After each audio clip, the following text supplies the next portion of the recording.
Olá pessoal, tudo bem? Aqui é Alessandro. Hoje eu gostaria de comentar com vocês as minhas impressões sobre o romance O Nome da Rosa de Umberto Eco. Eu já tinha lido O Nome da Rosa, na verdade, a minha primeira referência a ele foi o filme. Primeiro eu assisti o filme, depois eu li o livro, o filme do Jean-Jacques Annaud. Eu vou comentar mais adiante, eu vou fazer um vídeo falando sobre as diferenças entre o filme e o livro. Bom, O Nome da Rosa foi um grande sucesso de vendas na sua época. Ele foi um dos livros que mais vendeu nos anos 80 e colocou o nome de Umberto Eco no cenário internacional dentro da literatura. Umberto Eco, para quem não sabe, é italiano. Ele é professor de semiótica. E O Nome da Rosa é o seu livro mais conhecido. Eu li outros livros do Umberto Eco. Eu, assim, tentei lê-los, na verdade. Ah, eu comecei a ler O Pêndulo de Foucault e também O Cemitério de Praga. Mas eu confesso que eu não gostei de nenhum dos dois. Eu acho que o Eco ele tem uma tendência a criar um texto sobrecarregado, muito cheio de informações. Achei o Cemitério de Praga muito confuso. Eu só consegui avançar nas primeiras 50 páginas, depois passei o livro adiante. Para mim, sem dúvida, o seu melhor romance e o que eu posso dizer, a sua obra-prima é O Nome da Rosa. Bom, o que eu posso falar sobre esse romance sem estragar nenhum... O que eu posso falar sobre O Nome da Rosa sem estragar nenhuma surpresa para o leitor que for lê-lo? O Nome da Rosa é uma história que começa, se passa na época medieval, no século XIV. Tem como principais personagens um frei chamado Guilherme de Baskerville e um jovem monge chamado Adson. É interessante porque a maneira como O Nome da Rosa a história é estruturada faz lembrar as histórias de Sherlock Holmes. Vão ocorrer várias situações que vão remeter a essa criação do Arthur Conan Doyle. Também gostaria de comentar com vocês que O Nome da Rosa, apesar de ser um romance que muita gente o classifica como uma literatura policial ou até mesmo uma história de detetive, para mim me parece ser um romance gótico. Eu vou falar disso mais adiante. Então, esses dois religiosos eles chegam numa abadia. O Guilherme de Baskerville, o próprio nome já remete, Baskerville é uma referência ao Cão de Baskerville, que é a primeira aventura do Sherlock Holmes. Então, o que vai acontecer é que eles vão chegar nessa abadia, onde existem vários monges ali, frades reunidos, e acontece que nesse lugar estão acontecendo mortes misteriosas. Ocorre uma morte misteriosa envolvida em um clima de mistério.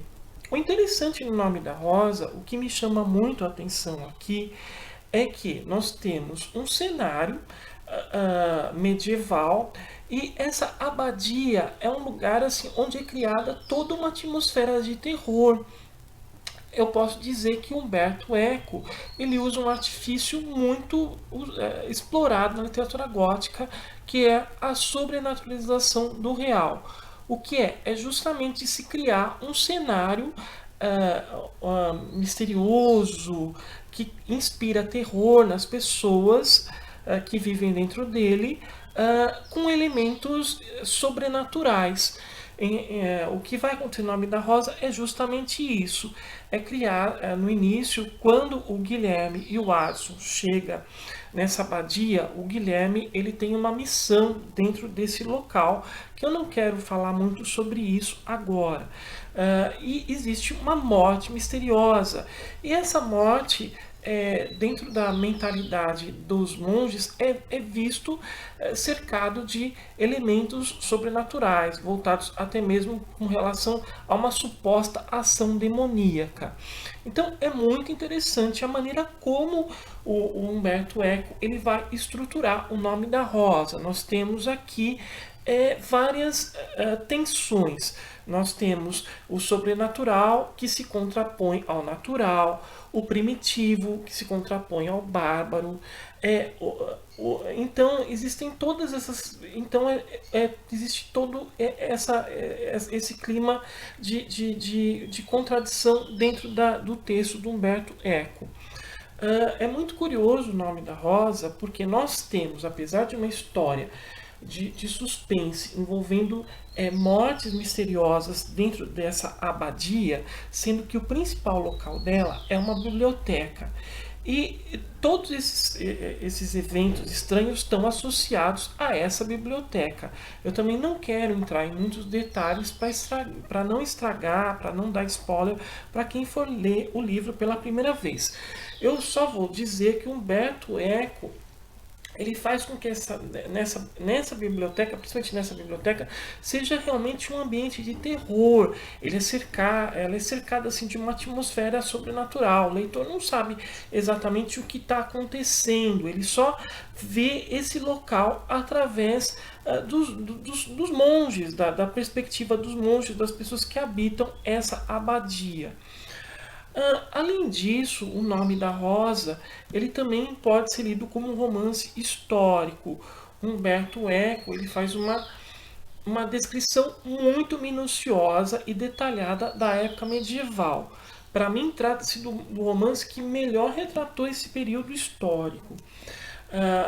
A gente vê que por detrás de toda essa estrutura de história, de mistério, existe o livro todo é permeado por discussões teológicas e filosóficas dentro desse então vai nessa leva, né? Humberto Eco ele permeia toda a história do Nome da Rosa por meio de discussões dentro do campo teológico, uma delas envolvendo a pobreza de Cristo, que tem a ver justamente com o contexto histórico do século XIV e também com disputas religiosas na época. Então nós vemos que o romance é muito bem estruturado, não é um romance para você ler como apenas um entretenimento. É um livro bastante complexo. Existe o Eco ele coloca discussões muito amplas, muito profundas envolvendo a Igreja Católica.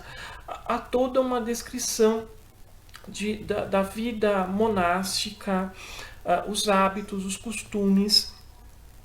O romance ele é estruturado dentro dos próprios dogmas. Desculpa. O Eco ele estrutura o Nome da Rosa seguindo, né, toda a estrutura de como vive o monge, os horários que ele é obrigado a permanecer dentro da sua rotina.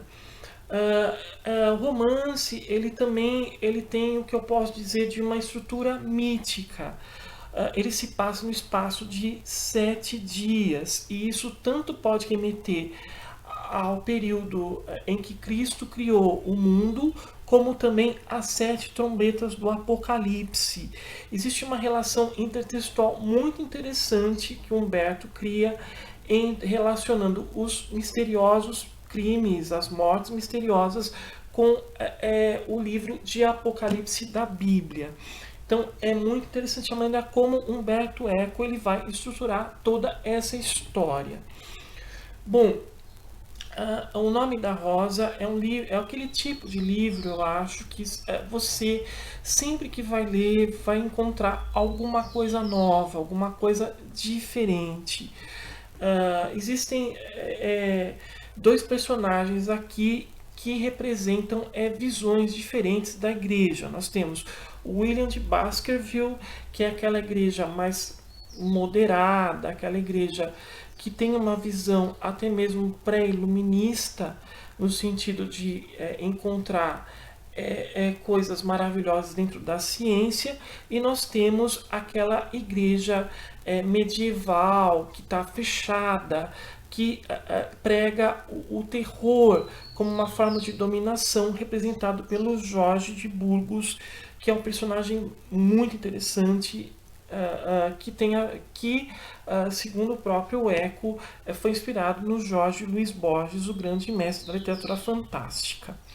Enfim, o livro é muito interessante, eu tenho essa edição aqui. Nós temos uma introdução. Eu aconselho quem for ler O Nome da Rosa a ler a introdução depois, porque tem vários spoilers, contextualizando a obra, comentando o período medieval, falando de várias,